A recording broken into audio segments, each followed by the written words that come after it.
From red pointing some of the hardest routes in the world to conquering unimaginable free solos hundreds of feet up, German climber Wolfgang Güllich is one of the greatest and most influential climbers in history. Here are 5 of his most impressive achievements in the world of rock climbing, and stay tuned for the number 1 spot, which is bound to get your palms sweating.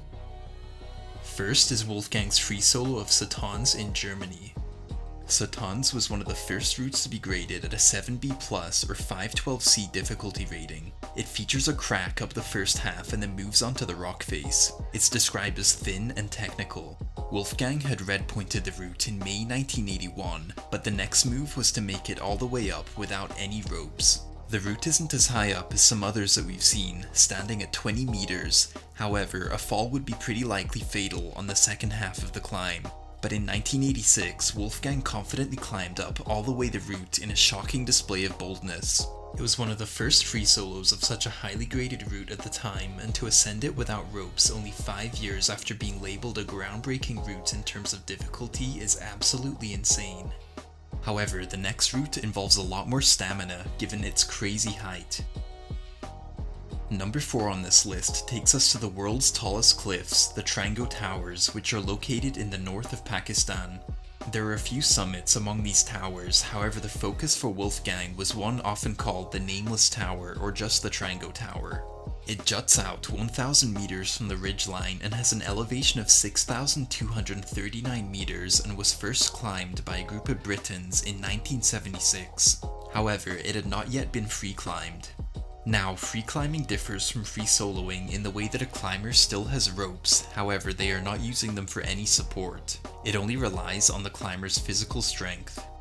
Wolfgang Güllich, along with fellow German climbers Kurt Albert and Hartmut Munchenbach, free climbed all the way up the Trango Tower in the Yugoslavian route in 1988, which was the first free ascent made of the tower ever. It's rated overall at a 512 grade, so making it all the way up without any assistance is no joke.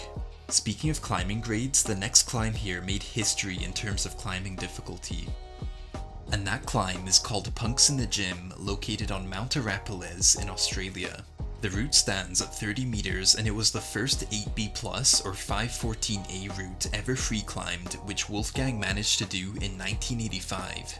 The infamous birdbath hold featured on the route is only 15 millimeters in depth, hardly anything to grab onto. There's a bit of controversy over the grade of the route, as people have said that the route is now chipped, which was not the case when Wolfgang made his way up. Either way, it's a very difficult climb, with only a few dozen having made it up with a free ascent. But number 2 on this list pushed the boundaries of what was considered possible in the climbing world even further. Number 2 was Wolfgang's climb of a groundbreaking route called Action Direct, located in Frankenjura, Germany. A close friend of Wolfgang, climber Milan Zakora, had first introduced him to the route. He completed the first free ascent of the 15-meter route on September 14, 1991, which was actually 5 days after he got married, so he was definitely committed to his climbing grind.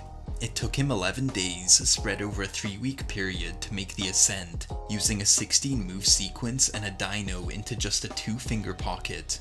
Although originally rated at a conservative 8C plus or 9A, it was rated by consensus to be 9A or 514D, and the first ever 9A climbing route in history at that. It took 4 years for anyone else to make it up the route, and 25 years after Wolfgang's climb, only 10 had repeated his 16-move sequence to get up. This planted Wolfgang Güllich as one of the best climbers in the world. But his next climb returns us to the daring world of free soloing and still broke records. Before I get into our number 1 spot, I do want to give an honourable mention to Wolfgang Güllich's free solo of Weed Killer in the Peak District of the UK, which was the first free solo ever of a 7C or 512D graded route. Unfortunately, there's just not a lot of footage of it available, but it goes as a runner-up to his number 1 astonishing ascent which shocked the climbing world. That number 1 spot here is of course Wolfgang's free solo of Separate Reality in Yosemite in 1986. Many of the mind-blowing free solo pictures we've seen by various climbers feature the 20-foot exposed crux that it includes. The grade of Separate Reality was originally 7A+ when red pointed by Ron Kauk, but was downgraded 1 notch to a 7A or 511D route after a hold broke in the mid-80s. However, after being inspired by a photo of Ray Jardine on the climb, Wolfgang Güllich traveled with photographer Heinz Zach and scaled the 20-meter or 66-foot route without any safety gear. It was the first ever free solo of the route. Although it's pretty short in length, it stands 200 meters above the Merced River and was considered absolutely groundbreaking in the world of free soloing and climbing itself at the time. It definitely would not be a climb to mess up on, but Wolfgang was confident in his ability that he could make it up to the top. He had actually also broken his back while climbing in Derbyshire, England, not long before he made this achievement, and still recovered to make the climb, making it even more shocking. Unfortunately, Wolfgang Güllich passed away on August 29, 1992 after he went unconscious while driving on the Autobahn in Germany, veering off the road. Up to then, he held the title as the strongest sports climber in the world, and his legacy is still felt to this day, with thousands of climbers attempting the routes he first red-pointed. If you enjoyed this video, feel welcome to subscribe for more, as we have more climbing content to come. See you on the next one.